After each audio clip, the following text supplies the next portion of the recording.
ভাবুন তো, মধ্যপ্রাচ্যের উত্তপ্ত রাজনীতির মাঝখানে এমন একটি দেশ যা সমুদ্রপথে শুধু বাণিজ্যের জন্য নয়, বরং কৌশল সক্ষমতার প্রতীক। পারস্য উপসাগর থেকে শুরু করে বিশ্বের অন্যতম গুরুত্বপূর্ণ জলপথ স্ট্রেট অফ হরমুজ, এই অঞ্চলগুলোতে নিজেদের শক্তিশালী উপস্থিতি তৈরি করেছে ইরান। প্রশ্ন হলো, ইরান আসলে সমুদ্রপথে কতটা শক্তিশালী, আর তাদের নৌ সক্ষমতা কি সত্যি বিশ্বের রাজনীতিতে বড় ভূমিকা রাখে?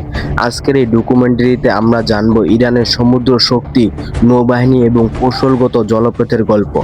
ইরানের ভৌগোলিক শক্তি। ইরানের সমুদ্রপথের শক্তির মূল কারণ হলো এর ভৌগোলিক অবস্থান।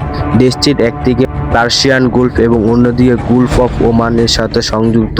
এই অঞ্চলগুলো বিশ্ব জ্বালানি বাণিজ্য অন্যতম গুরুত্বপূর্ণ। বিশ্বের প্রায় 20% তেল পরিবহন এই পথ দিয়েই হয়। আর এই পুরো রুটের কেন্দ্রবিন্দু হলো স্ট্রেট অফ হরমুজ। এই সংকীর্ণ জলপথ দিয়ে প্রতিদিন প্রায় লক্ষ লক্ষ ব্যারেল তেল বিভিন্ন দেশে পৌঁছে যায়। আর এই পথের উপর প্রভাব রাখার কারণে ইরান সবসময় একটি গুরুত্বপূর্ণ ভূ-রাজনৈতিক শক্তি। ইরানের নৌবাহিনী আসলে কতটা শক্তিশালী? ইরানের সমুদ্র শক্তি পরিচালনা করে দুটি প্রধান বাহিনী। একটি হলো Islamic republic of Iran navy, আর অন্যটি হলো Islamic resolution guard corps navy. এই দুটি বাহিনী মিলে ইরানের সমুদ্র প্রতিরক্ষা ও কৌশলগত অপারেশন পরিচালনা করে। ইরানের নৌবাহিনীর অন্যতম বড় শক্তি হলো তাদের দ্রুতগতির ছোট যুদ্ধজাহাজ এবং সাবমেরিন প্রযুক্তি, বিশেষ করে গার্ডার ক্লাস সাবমেরিন। এই ছোট ছোট সাবমেরিনগুলো উপসাগরীয় অঞ্চলে কার্যকরীভাবে কাজ করতে পারে। এগুলো সহজে শনাক্ত করা খুব কঠিন এবং হঠাৎ আক্রমণ চালাতে পারে। ইরান শুধু সামরিক শক্তিতে বাড়ায়নি, বরং সমুদ্রে বাণিজ্যেও অনেক বড় বিনিয়োগ করে। এর বড় একটি উদাহরণ হলো গ্রেভার পার্ট। এই বন্দরটি ভারত মহাসাগরের সাথে সরাসরি সংযোগ তৈরি করেছে।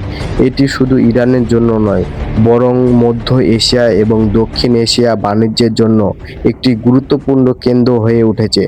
আরেকটি গুরুত্বপূর্ণ বন্দর হলো বান্দর আব্বাস। এটি ইরানের অন্যতম প্রধান সামুদ্রিক বাণিজ্য কেন্দ্র এবং বন্দরগুলো ব্যবহার করে ইরান আন্তর্জাতিক বাণিজ্যের রুটে নিজেদের অবস্থান শক্তিশালী করার চেষ্টা করেছে। বিশ্ব রাজনীতিতে ইরানের সমুদ্রপথের গুরুত্ব অনেক বড়, কারণ যদি কখনো উত্তেজনা বাড়ে তাহলে স্ট্রেট অফ হরমুজ এর মতো গুরুত্বপূর্ণ পথের উপর প্রভাব পড়তে পারে।